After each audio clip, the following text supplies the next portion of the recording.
नमस्कार, आप देख रहे हैं चौपाल समाचार।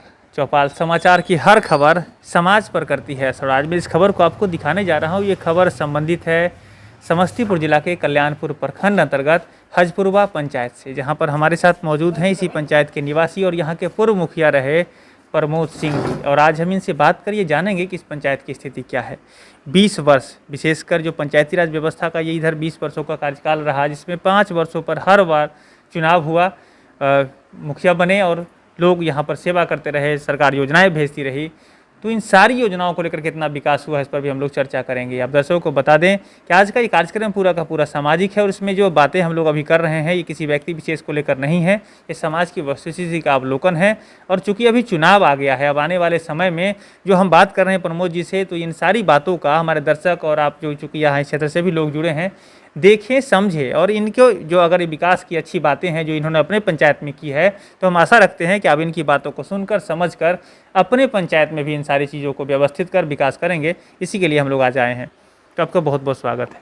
धन्यवाद, आपका भी। सबसे पहला सवाल प्रमोद जी आपसे है, आपकी जानकारी को लेकर के 20 वर्ष आपने देखा करीब से, और पहले भी आपके परिवार से यहाँ पर मुखिया रहे, जो पहले के समय में सारे कार्यकाल को यदि मिलाकर देखा जाए और 20 वर्ष की ध्यान दिया जाए, तो क्या कुछ विकास हो सका आपके पंचायत में आप लोगों के सहयोग से? पंचायती राज व्यवस्था के तहत जब हमने वर्ष 2000 में मुखिया बना, उस समय मैंने 14 शिक्षक का नियुक्ति मेरे द्वारा किया गया, 4 आंगनबाड़ी सेविका, 3 सहायिका एवं 2 मिनी आंगनबाड़ी केंद्र का निर्माण कराया गया। हमारे पंचायत में आपको 2 नवसृजित विद्यालय का मेरे समय में ही निर्माण कार्य कराया गया, जो एक बसनपट्टी और एक करुआ वार्ड नंबर 17 में है। साथ साथ मेरे यहाँ अभी 5 मिडिल स्कूल है, जिसको पूर्व में प्राथमिक विद्यालय था, उसको अभी मिडिल स्कूल में मध्य विद्यालय में परिवर्तन किया गया। मेरे यहाँ जितने भी मध्य विद्यालय हैं, सभी का चाहर दीवारी आपको नजर आएगा।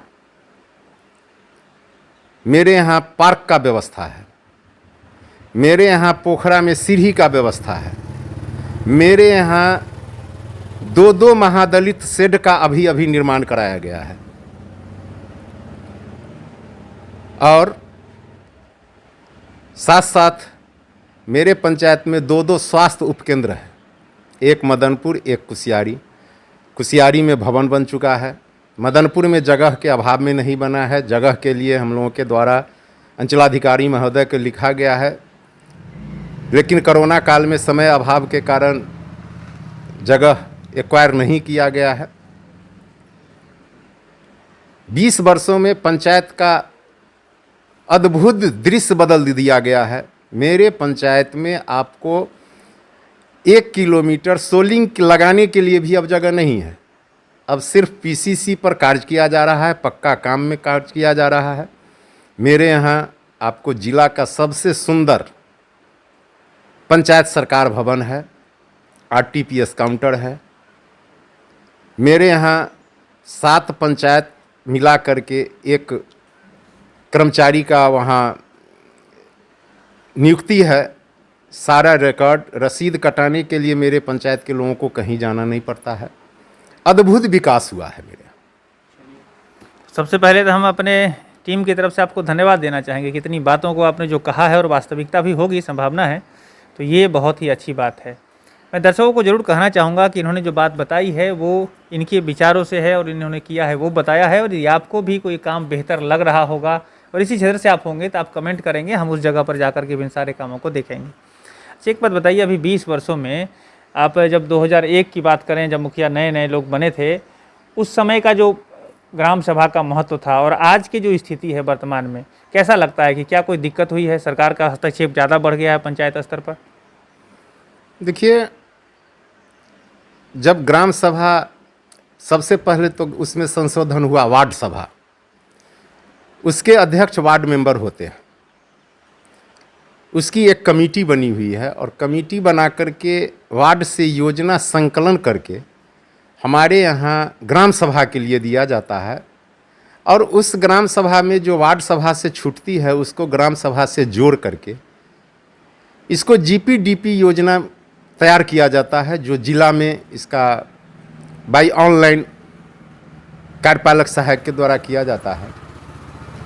तो लोग अपेक्षा रखते हैं जो जीपीडीपी योजना जो लोड हो गया वही काम होगा, लेकिन जब राशि आती है कुछ आपदा के कारण या कुछ विशेष परिस्थिति के कारण सरकार के द्वारा पीछे से राशि आने के बाद गाइडलाइन को चेंज कर दिया जाता है, जिसके लिए थोड़ा कठिनाइयों का सामना करना पड़ रहा है।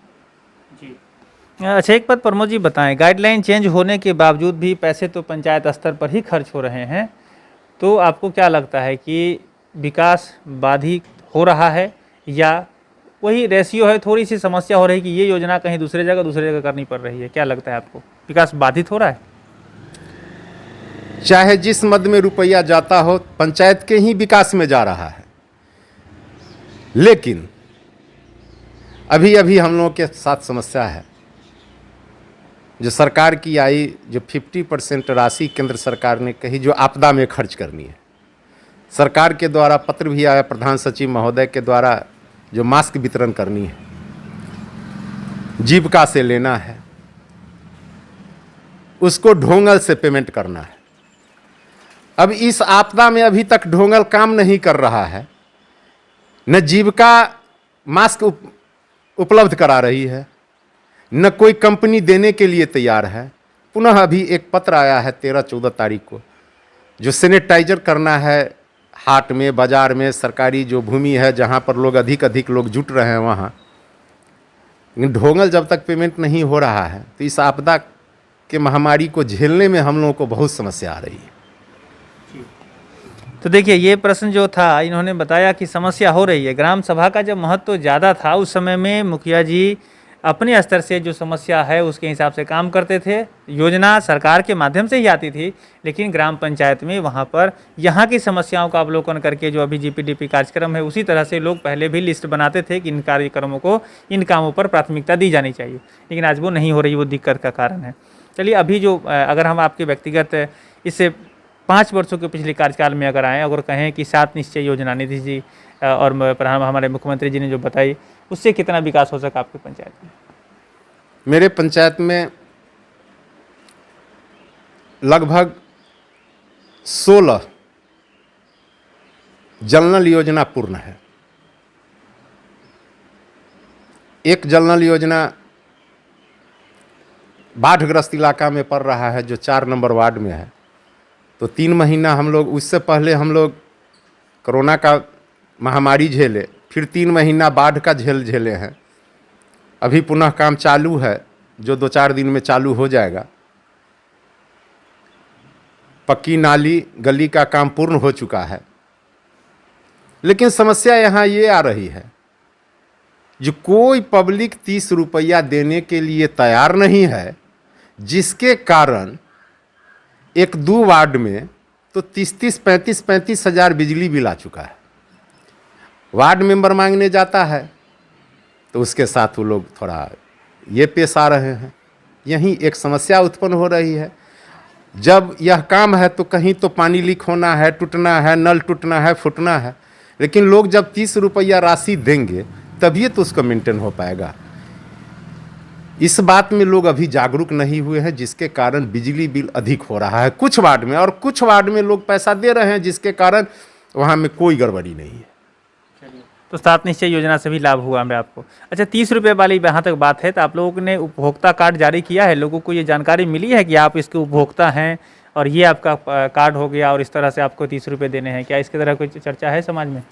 कार्ड भी उपलब्ध है, रसीद भी प्रिंट होकर के आ गया है, सर्वे सूची के अनुकूल रजिस्टर भी तैयार है, लेकिन लोगों जो हम लोगों के यहाँ अभी एजुकेशन की कमी है। अधिकांश लोग बाहर काम करने के लिए, महिला लोग कहती है सरकार ने दिया है तो हम इसमें पैसा किस बात का देंगे। जी, तो देखिए, मैं दर्शकों को कहना चाहूँगा चौपाल समाचार के माध्यम से भी कि ऐसी बात नहीं है। जो योजना सरकार ने भेजी है, जो दी है नल जल की, वो आपके यहाँ लग गया है और अब आपको उपभोक्ता के रूप में उपभोक्ता कार्ड आपको मिल रहा है। वो आपको मिलेगा पंचायत स्तर पर। आप अपने वार्ड सचिव से बात करें और यहाँ पर जो वहाँ वार्ड अध्यक्ष है उनसे बात कर सकते हैं, वो आपको दे देंगे और आपको 30 रुपये महीना देना है अभी के रेट के हिसाब से। और जब आप पैसा देंगे तभी वहाँ की बिजली बिल और व्यवस्था कायम हो पाएगी, नहीं तो फिर ये जो लाभ जो आपको मिल रहा है उसमें खलल पड़ेगा, दिक्कत हो जाएगी। ये हमारी तरफ से अपील है। अभी हम शॉर्ट में ये जानना चाहेंगे कि इस बार का चुनाव अभी जो आने वाला है, जैसी तैयारी आपकी होगी, तो क्या कुछ सोचे हैं इस बार का? कुछ विकास का कोई मुद्दा बचा है जो आपकी पंचायत में होना है? देखिए, जब तक यह सृष्टि है और चाहने वाला के लिए विकास कोई बड़ी बात नहीं है। अगर मतदाता मतदान करेंगे तो विकास, जब तक सृष्टि है विकास होता रहेगा। विकास करने के लिए ढेर सारी योजना है। उस योजना, जो अपूर्ण योजना है उसको पूर्ण किया जा सकता है। आखिरी में हमारे दर्शकों के लिए और आप अपनी जनता के लिए, चूँकि लोग गांव पंचायत में वोट करते समय किसी जाति पाति भेदभाव का न वो ध्यान रखें और बेहतर उम्मीदवारों का चयन करें, क्या कुछ संदेश देना चाहेंगे? सबसे पहले तो अपने जनता से मैं अपील करूंगा, जो सरकार का जो अभी गाइडलाइन है कोरोना 19 में, इस आपदा के घड़ी में सरकार के मदद करें। जब यह महामारी से हम लोग बचेंगे तभी ये बच सकते हैं जब सरकार के गाइडलाइन का पालन करेंगे। हम जनता से यही अपील करेंगे, जो सबसे पहले इस आपदा से उबरें, सरकार के गाइडलाइन और नियमों का पालन करें। चुनाव आवे तो अच्छे से अच्छे जो काम किए हैं वैसे प्रतिनिधि का वो चुनाव करें। तो आपका बहुत बहुत धन्यवाद मेरे कार्यक्रम में भाग लेने के लिए। चलिए, आपको भी चौपाल कार्यक्रम में आपका भी बहुत बहुत धन्यवाद। दर्शकों का भी बहुत बहुत धन्यवाद, जो इन्होंने, प्रमोद जी ने जो बात कही है मैंने सीधे आप तक पहुंचाई है। और आगे भी हम लोग अभी जुड़ गए हैं ऐसे हजपुरवा पंचायत से, और आगे भी पंचायत में जो काम हुआ है वहाँ पर भी चलकर चौपाल लगाकर हम लोग चर्चा करेंगे कि वहाँ क्या स्थिति है। मैं दर्शकों से कहना चाहूँगा, यदि आप भी चौपाल में अपनी बात रखना चाहते हैं, नंबर डिस्प्ले कर रहा है, नंबर है 6206610060। आप उस नंबर पर फ़ोन कर हमारी टीम को कॉन्टेक्ट करें, हम आपके पास आएंगे। जब आप हमें कॉल करेंगे, हमारी संपर्क करेंगे, तो हम आपके पास भी आएंगे और आपकी बात को लेकर के भी समाज में रखेंगे चौपाल समाचार के माध्यम से। तो आज के लिए बस इतना ही। मैं आशा रखता हूं कि आप लोग इस कार्यक्रम को बेहतर देखे होंगे, सुने होंगे और इनकी बातों को, जो इन्होंने बात कही है, आप समझकर अपने पंचायत के विकास में भी इसका योगदान जरूर करेंगे। तो आज के लिए बस इतना ही। मैं हूं अभिषेक आनंद, चौपाल समाचार के लिए धन्यवाद।